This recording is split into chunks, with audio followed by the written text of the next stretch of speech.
요엘서 묵상 포인트입니다. 저자는 요엘, 이름 뜻은 여호와는 하나님이시다. 부드엘의 아들이다 라고 소개되어 있습니다. 요엘서와 사도행전을 제외하고는 성경 어느 곳에서도 요엘에 대한 언급이 없습니다. 요엘서 문장을 보면 좋은 교육을 받았음을 알 수 있습니다. 요엘서는 구약의 묵시록이라고 합니다.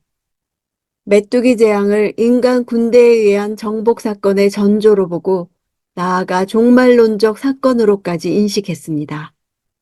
기록 시기를 보면 정확한 연대를 알 수 없습니다. 학자에 따라 주전 9세기에서 주전 2세기까지 범위가 넓습니다. 왜냐하면 다른 선지자들처럼 자신이 사역했던 시대의 왕들을 밝히지 않았습니다. 또 다른 선지자들처럼 백성들의 죄를 구체적으로 지적하지 않았습니다. 메뚜기 재앙은 어느 때나 있었던 재앙이었습니다. 학자들이 추측하기는 왕이 나오지 않기에 요아스 시대로 보기도 합니다. 제사장 여호야다가 국가 관리에 직접 관여한 때입니다. 두 번째는 요엘서가 호세아와 아모스 사이에 끼어 있기 때문에 그들 시대와 비슷한 시기로 여기기도 합니다. 세 번째는 왕이 아예 존재하지 않게 된 주전 6세기 말의 바벨론 포로기 시대로 보기도 합니다. 결론적으로 성경 본문이 기록 시기에 대해 아무런 정보도 제공하지 않는 것은 그 메시지가 기록 연대에 의해 아무런 영향도 받지 않기 때문입니다. 저자가 굳이 시대를 알리지 않은 것은 시대를 초월한 보편적인 메시지이기 때문입니다.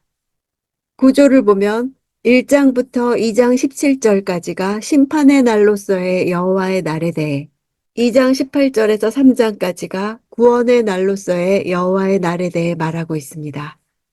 주제는 여호와의 날. 여호와의 날은 구약에 총 16회 사용되는데 그중 요엘서에 5번, 30%나 사용되어서 요엘서의 중요한 주제라는 것을 알 수 있습니다. 요엘이 말한 여호와의 날은 하나님이 인간의 역사에 개입하시는 날이고 하나님의 하나님 되심을 나타내는 날입니다. 주제를 첫째 심판의 날로서의 여호와의 날과 둘째 구원의 날로서의 여호와의 날로 나눠봅니다. 첫 번째 주제, 심판의 날로서의 여호와의 날이 어떻게 오는가? 메뚜기 대재앙을 사용해서 여호와의 날을 묘사합니다. 요엘서 1장 4절을 보면 풀무치가 남긴 것을 메뚜기가 먹었고 메뚜기가 남긴 것을 느치가 먹었고 느치가 남긴 것을 황충이 먹었다. 이렇게 메뚜기의 4가지 표현은 메뚜기의 습성에 따라서 다양하게 표현한 것입니다. 1장은 실제 메뚜기 떼에 대해서 2장은 실제 군대로 보기도 합니다. 무엇이 되었건 진두지휘자가 여호와십니다. 그러므로 누구도 이것을 무찌를 수 없습니다. 이것은 장차 있을 더 큰 심판의 전조를 말합니다. 그때 어떻게 하는가? 모든 백성들이 회개할 것을 촉구합니다. 요엘서 2장 12절 여호와의 말씀이다. 이제라도 너희가 금식하고 슬퍼하며 통곡하면서 너희의 온 마음을 다해 내게 돌아오라.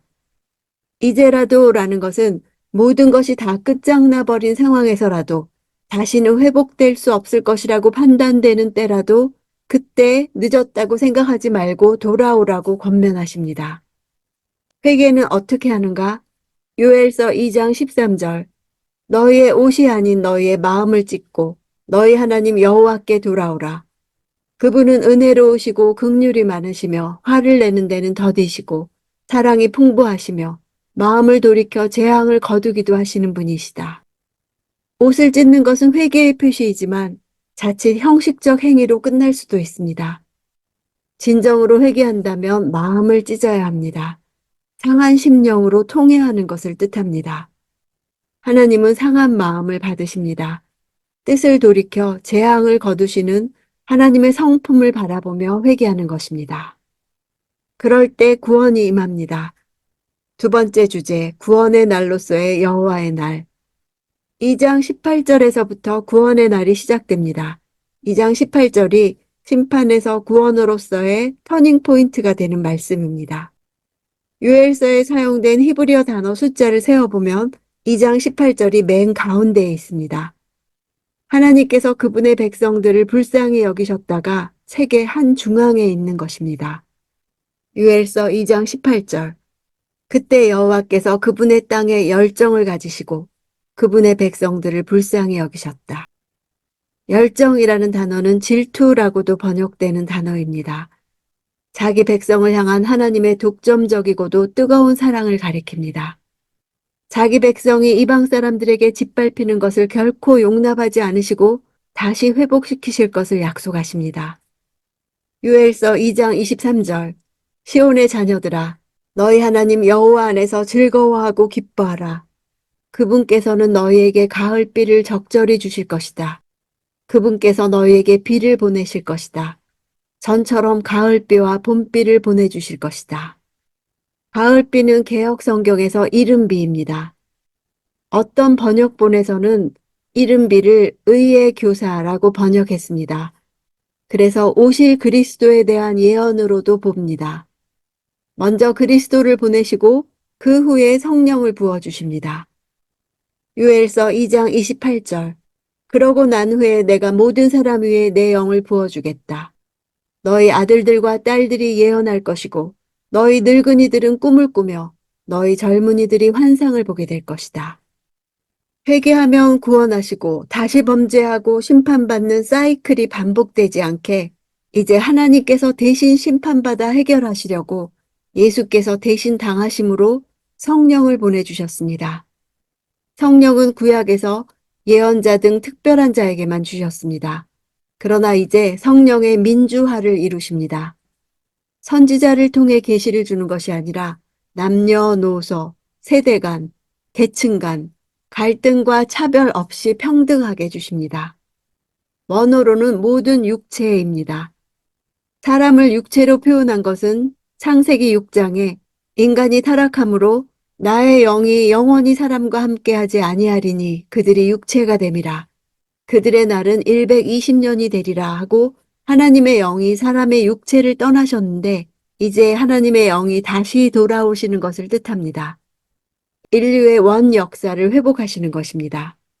부어진다는 것은 내려진다는 정도가 아니라 충만하게 부어진다는 뜻입니다.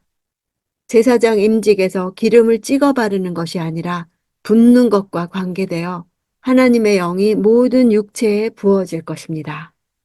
이 일은 1차적으로 오순절에 나타났습니다. 사도행전 2장 16절에서 18절. 다만 이 일은 예언자 요엘을 통해 말씀하신 것입니다. 하나님께서 말씀하셨습니다. 마지막 날에 내가 내 영을 모든 육체에 부어주겠다. 그래서 너희 아들들과 너희 딸들은 예언을 하고 너희 젊은이들은 환상을 보고 너희 나이 든 사람들은 꿈을 꿀 것이다.